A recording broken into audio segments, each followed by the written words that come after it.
হযরতে আবু হুরায়রা রাদিয়াল্লাহু আনহু বলেন, তিনি বলেন, আমি রাসূলুল্লাহ সাল্লাল্লাহু আলাইহি ওয়াসাল্লামকে বলতে শুনেছি যে রমজান মাসের মধ্যে এত ফজিলত, কোন ব্যক্তি যদি রমজানের রোজা শুধুমাত্র আল্লাহ তাআলার জন্য রাখে এবং আল্লাহ তাআলার জন্য প্রতিটা ইবাদত করে, তাহলে আল্লাহ তাআলা তাকে 5টা পুরস্কার দান করবেন। সুবহানাল্লাহ।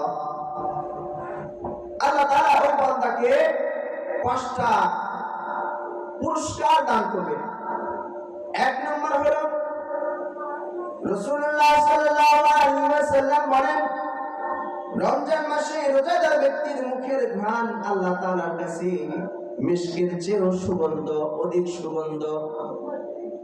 এই রোজা রাখা অবস্থায় পুরুষ মহিলা সকলেরই মুখের ভিতরে একটা দুর্গন্ধ সৃষ্টি হয়। না খাওয়ার কারণে আল্লাহ তাআলা, আল্লাহ নবী রাসূলুল্লাহ সাল্লাল্লাহু আলাইহি ওয়াসাল্লাম বলেন যে এই দুর্গন্ধটা আল্লাহ তাআলার কাছে মিশকের সুগন্ধের চাইতেও বেশি উত্তম, আল্লাহ তাআলার কাছে ভালো লাগে, প্রিয় লাগে। এই হলো 1 নম্বর মানুষকে আল্লাহ তাআলার পুরস্কার। 2 নম্বর হলো রোজাদার ব্যক্তির জন্য সমুদ্রের মাছ পর্যন্ত এই রোজাদার ব্যক্তির জন্য দোয়া করতে থাকে। কখন পর্যন্ত? একেবারে ইফতার পর্যন্ত। যতক্ষণ ইফতার না হয় ততক্ষণ পর্যন্ত সমুদ্রের মাছ পর্যন্ত এই বান্দা বান্দির জন্য, রোজাদার বান্দা বান্দির জন্য দোয়া করতেই থাকে। মুহাদ্দিসিন ইকরাম বলেন, এই কথার মর্ম হলো, ব্যাখ্যা হলো যে এমন কোন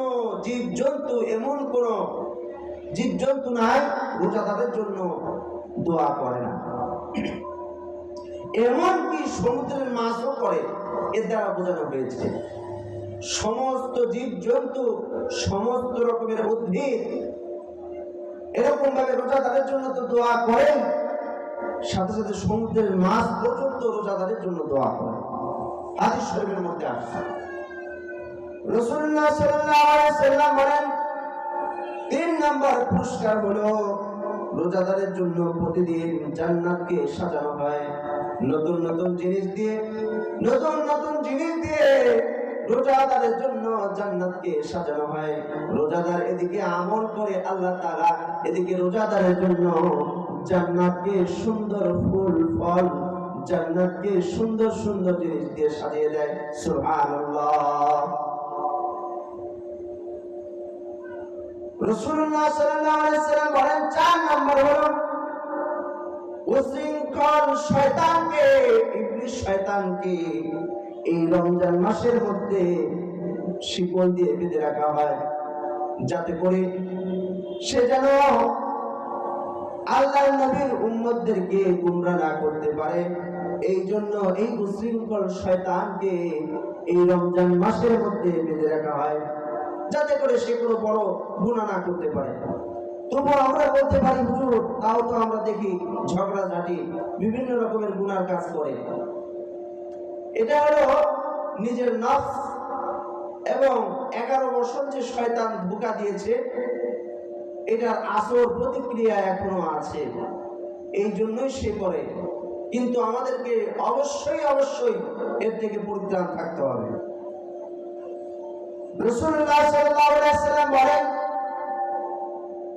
রমজানের রোজা যারা সুন্দরভাবে আদায় করবে, সুষ্ঠুভাবে আদায় করবে, আল্লাহ তাআলা তার জন্য রমজান মাসের শেষ যে পুরস্কারটা দান করবে সেটা হলো সবচেয়ে বড় পুরস্কার। আর সেটা হলো রমজানের শেষ রাতে রোজাদারের সমস্ত গুনাহ আল্লাহ তাআলা মাফ করে দেয়। সুবহানাল্লাহ। সমস্ত গুনাহ, রোজাদারের সমস্ত গুনাহ আল্লাহ তাআলা মাফ করে দেয় শেষ রাতে। সাহাবায়ে কেরাম জিজ্ঞাসা করলেন, হে আল্লাহর রাসূল সাল্লাল্লাহু আলাইহি ওয়াসাল্লাম, এটা কি শবে কদরের রাতে কি আমাদের গুনাহ মাফ করে দেয় নাকি?